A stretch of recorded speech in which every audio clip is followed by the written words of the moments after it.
A very beautiful morning to you out there. Welcome to another interesting episode of Housing Development.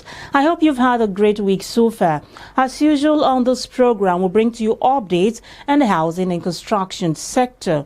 Nigeria's federal and state government should ensure the right to food, shelter and other basic necessities for people losing jobs or income during this COVID-19 pandemic, as so many lack shelter and food that their families need to survive. Today on the program, we shall take a look at why government must provide social housing for Nigerians. We shall also highlight key factors affecting the delivery of affordable housing. But before we delve into that, let's quickly check out the housing headlines for the week. As always, I am Flora Ani, your housing diva.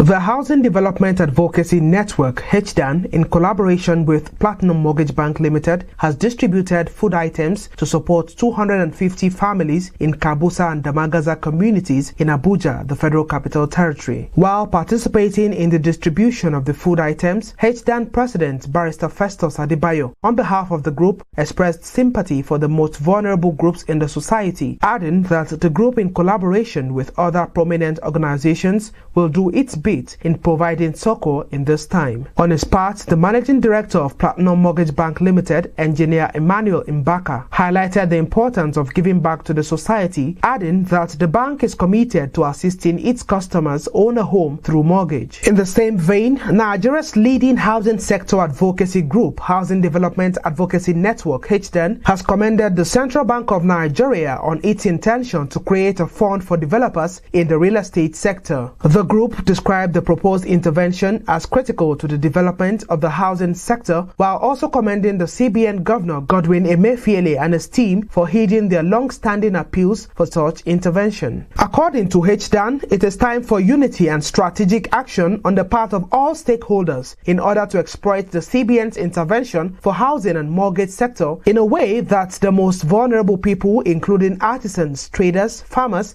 and civil servants, can benefit. Meanwhile, experts say the present lockdown in the country is worsening housing shortages, especially in Lagos, as most public structures, uncompleted and abandoned buildings have been converted to homes. An associate member of the Lagos State chapter of the Nigerian Institute of Estate Surveyors and Valuers, Dotun Bamigbola, said the situation underscores the huge housing need, just as the chairman, Lagos State chapter of Nigerian Institute of Architects, Fitzgerald Umar, said the pandemic has exposed Nigeria's inadequacies in housing shortage, poor healthcare facilities, and infrastructure. Meanwhile, the Lagos State Commissioner for Housing, Moruf Akinderu Fatai, stated that the government is aware of the housing challenges in the state and will not relent in its efforts at ensuring that Lagos State residents have access to affordable and decent homes. As the economic impact of the COVID-19 pandemic ripples across all sectors of the Nigerian economy, another wave of uncertainty may creep in for property owners as people remain home and businesses close, leaving tens of thousands out of work and income. Housing advocates say the effects of the pandemic on the economy could bring a fall to housing in major cities like Abuja,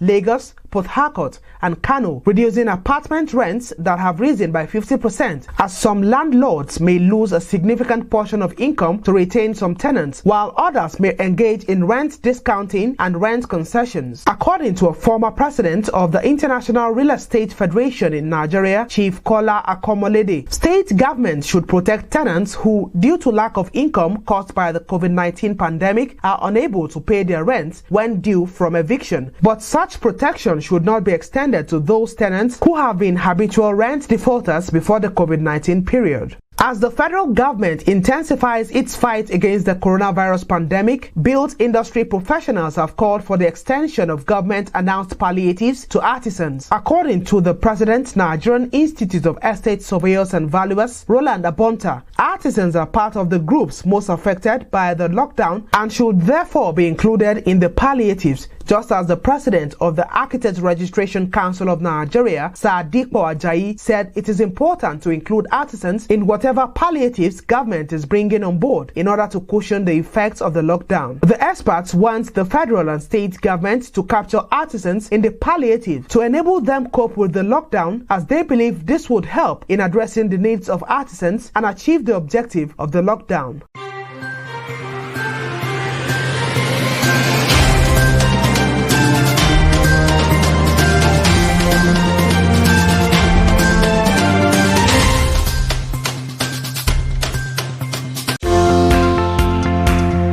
I'm Debbie Erb. I work for OPIC in the United States, and keep watching the Affordable Housing Development Program.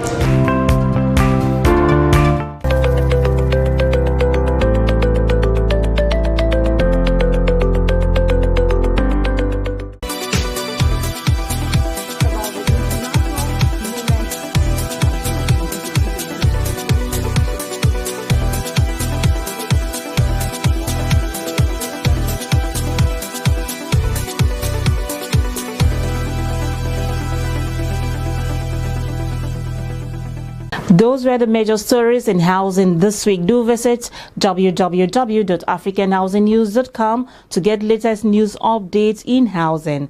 Social housing is an umbrella term used to refer to rental housing, which may be owned or managed by the state, non-profit organization, or by a combination of the two, usually with the aim of making the houses affordable. In Nigeria, home ownership remains a struggle, as majority of the people cannot afford to buy a house. Can social housing be the antidote to Nigerians' housing challenges? Let's find out from this report. Housing is one of the most essential needs of man. It ranks atop in the order of human needs, coming after food. Indeed, everyone has a fundamental human right to housing, which ensures access to a safe, secure, habitable and affordable home with freedom from forced eviction. It is the government's obligation to guarantee that everyone can exercise this right to live in security, peace and dignity. These rights must be provided to all persons irrespective of income or access to economic resource for low-income individuals in Nigeria. Affording adequate housing can be difficult. Supporters of government-provided or government-subsidized housing say that it is the government's role to ensure that housing is provided and that private sector sometimes do not have a reliable enough revenue stream to guarantee housing to all those in need. As governments seek more cost-efficient ways to invest in affordable housing, it will be important that housing needs are met through a variety of strategies for people right across the affordability continuum. This will also be true for the community housing sector. Despite the trend towards the commercialization of the sector, subsidies will still be required and support from the government will still be necessary, even if direct housing provision ends. The government has three main roles in relation to provision of social housing: helping to create the right conditions for a stable and sustainable housing market that supports economic growth and prosperity, providing support for individuals and families to access housing, particularly the most vulnerable in society, and setting minimum standards for the quality of new and existing homes and for how rented housing is managed. Demand for housing is a factor of income. In a country where over 80% of the adults are either not employed or underemployed, one wonders how the mortgage will be repaid. In countries with higher employment rates like United States of America and United Kingdom, mortgage repayments still pose a problem. How much more Nigeria, where over 80% of the workforce are not employed or underemployed? The potent solution to our housing problem is the development of social housing, as housing should not be a poverty index. In a country with over 80% of people within the poverty threshold, housing cannot be viewed as an economic good only. It is equally a social good. Government must develop further innovation in the funding of new social housing and make public funding work harder to increase supply. Maintain pathways into affordable housing for social housing tenants. Make the private rented sector a more attractive housing option by improving standards. Government plans for social housing programs must be based on the premise that increasing the volume of accommodation in the country is the most important way to tackle the crisis of unaffordable housing in Nigeria. Also, Promoting home ownership should be an underlying objective of government's program. Government has no excuses for abdicating its duty of care for the downtrodden and the vulnerable in Nigeria. Oil subsidy can be eradicated, and its place should be social housing development and agricultural grants. It will go a long way if the government can declare state of emergency in housing provision in Nigeria and provide minimum of 500,000 houses every year as social housing for the poor in our major cities. I am Dr. Sam Regu, Senate Committee Chairman on Housing. Keep watching Housing Development Program.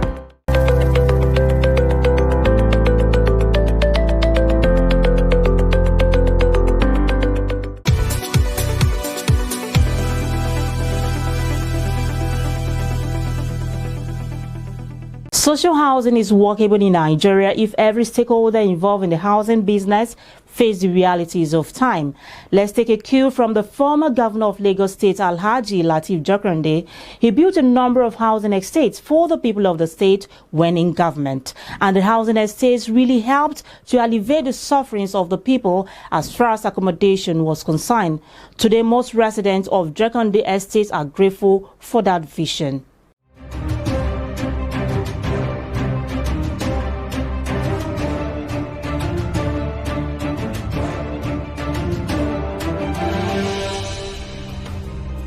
Welcome back. In outlining the key factors affecting the provision of affordable housing in Nigeria, where more than half of the estimated population of 186 million live on less than $1 a day, some industry stakeholders have this to say.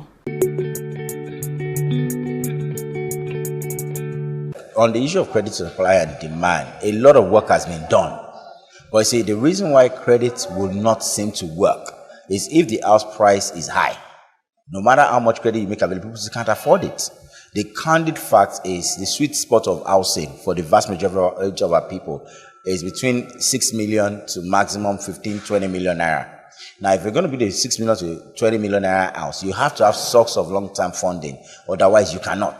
That's why you find that most developers will always stick to building houses of 25 million, 30 million, 40 million, 50 million. That's where the money is right now.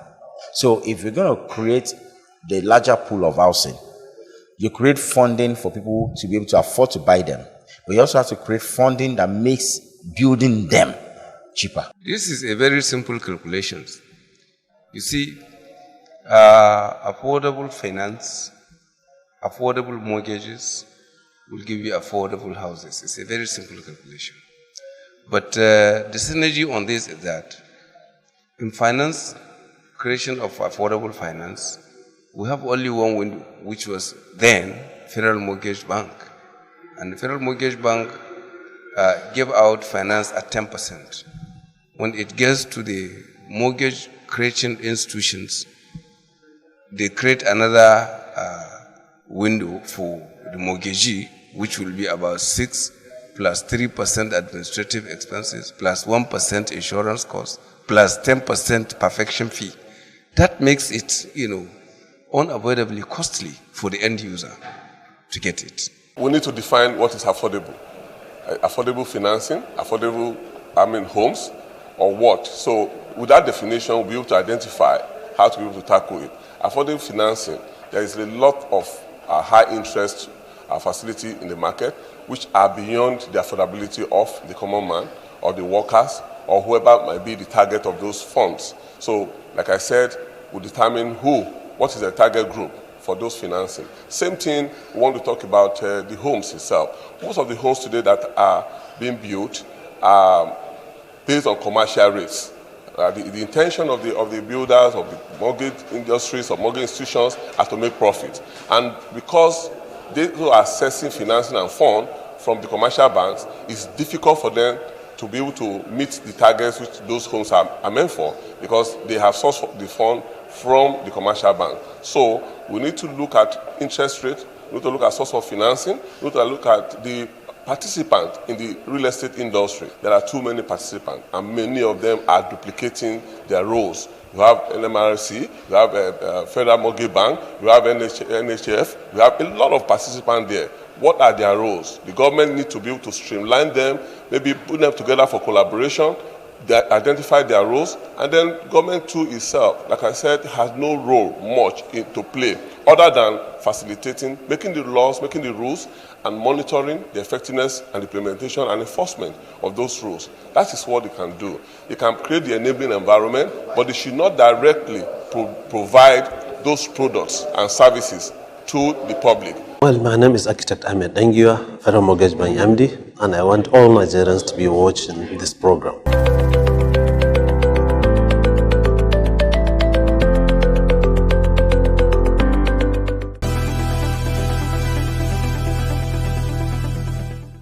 Housing costs should be at such a level that the attainment and satisfaction of all the basic needs are not threatened or compromised. Every Nigerian has a right to own a home.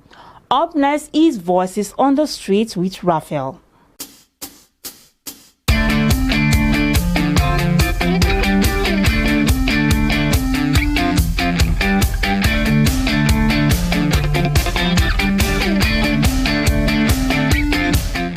You're welcome to this segment, Voices on the Streets.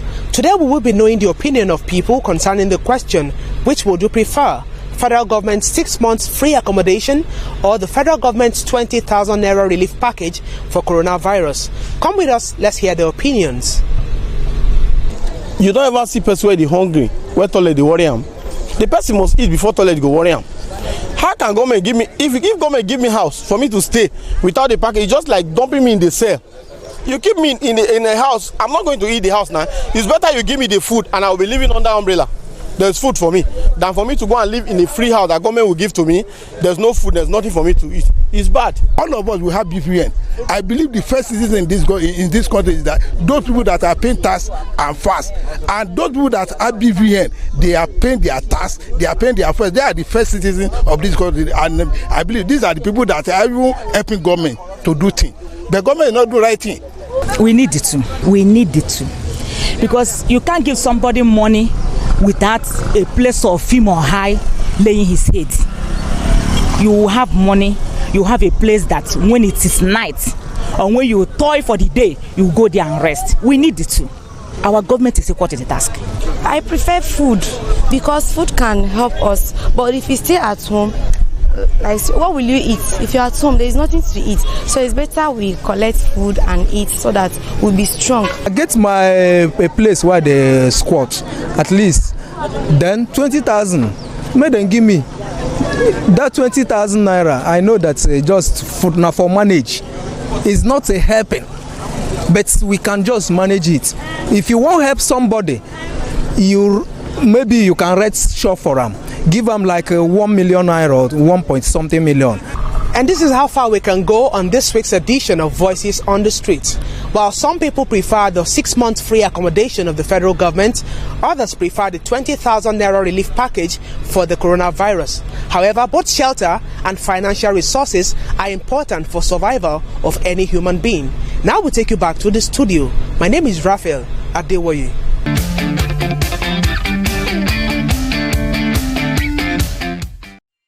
Building your own home from ground zero is always a dream come true. Until you realize how easily it can become a nightmare.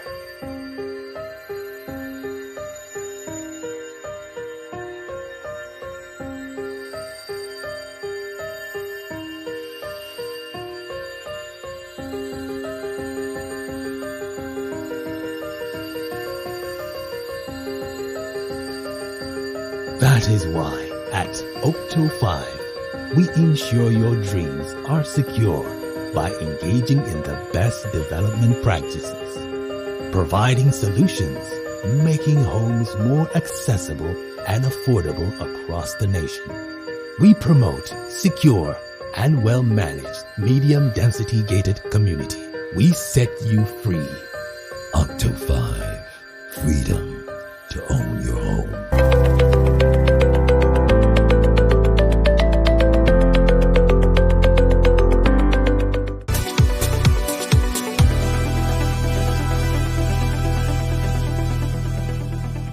Many thanks, Raphael. As part of the effort to provide palliative during this lockdown, Housing Development Advocacy Network, in collaboration with Platinum Mortgage Bank Limited, distributed food items as palliative to the vulnerable persons in some communities in Abuja.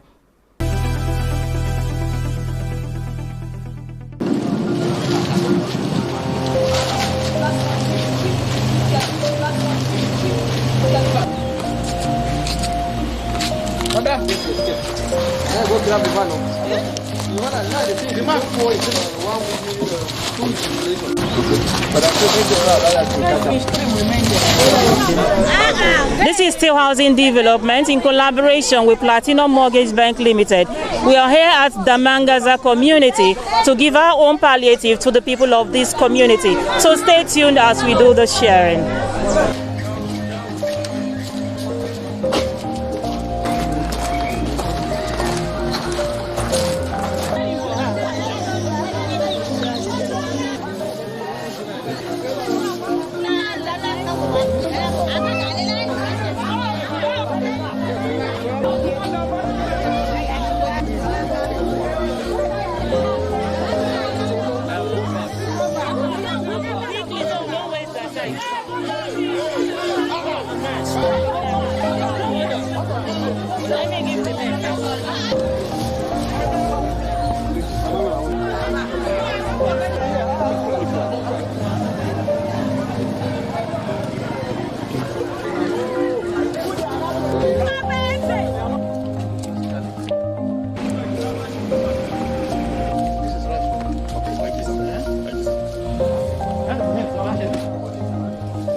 My name is Sir Emmanuel Mbaka.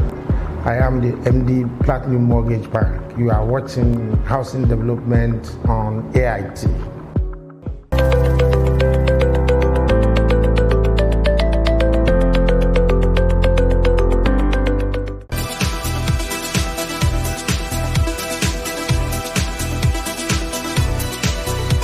With the extension of the lockdown, what is very crucial at this time, apart from housing, is food, which is a basic need.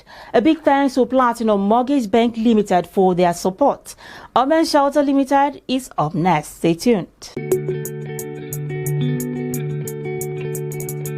Urban Shelters project is easily broken down into a few categories. I think the bulk of our operations is centered on providing residential homes. When it comes to residential homes, we look at it really as a sense of responsibility in terms of providing homes to Nigerians, to individuals, to corporates, to even kind of civil servants as well. The range of products we have in the residential goes all the way from affordable, starting end, to intermediate, and all the way to the high end. So we have housing products beginning from about 4 million naira all the way to 250 million naira. In particular, we are at the moment covering 40 hectares of land all across Nigeria. In Abuja, we have the Promenade Estate, which we have delivered, and people are now, very comfortably living in over the last 6 months, the Promenade 1. In addition, also, we've got the Saronia Estate. Saronia Estate is based in Lugbe. It's over 11 hectares. It's a few minutes to the new Navarre ShopRite Mall. So it's really well placed in terms of its residential access, in terms of also, I think, some of the facilities in the area for really providing kind of holistic living. I think that's the approach. We're also aiming that into the affordable to intermediate range. It's a wonderful estate. The location is kind of very accessible off the highway on the airport road. We have Life Camp. Life Camp moves us into the higher end of the spectrum. Life Camp is, I think, one of our iconic projects. It's Bellevue residences. We have phases 1, 2, and 3. We like to do our projects in phases so that we can take account of how clients feedback, how they're feeling about the property, if there's changes we need to make, to really respond to the fact that we're catering to the needs of our clients. So Bellevue has been iconic. It's been iconic in terms of the planning. It's been iconic in terms of just the design of it. It's been iconic in terms of the landscaping. It's been iconic in terms of the kind of quality, the finishing, the attention to detail on it as well. So it's, it's a hallmark project for us. My name is Dorothy Baziwe. way. And I encourage you all to keep on watching the Housing Development Program. Thank you.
And that is it on today's episode of the program. If you miss any parts, you can catch up on our YouTube channel, Housing TV Africa. And please click on the subscribe button.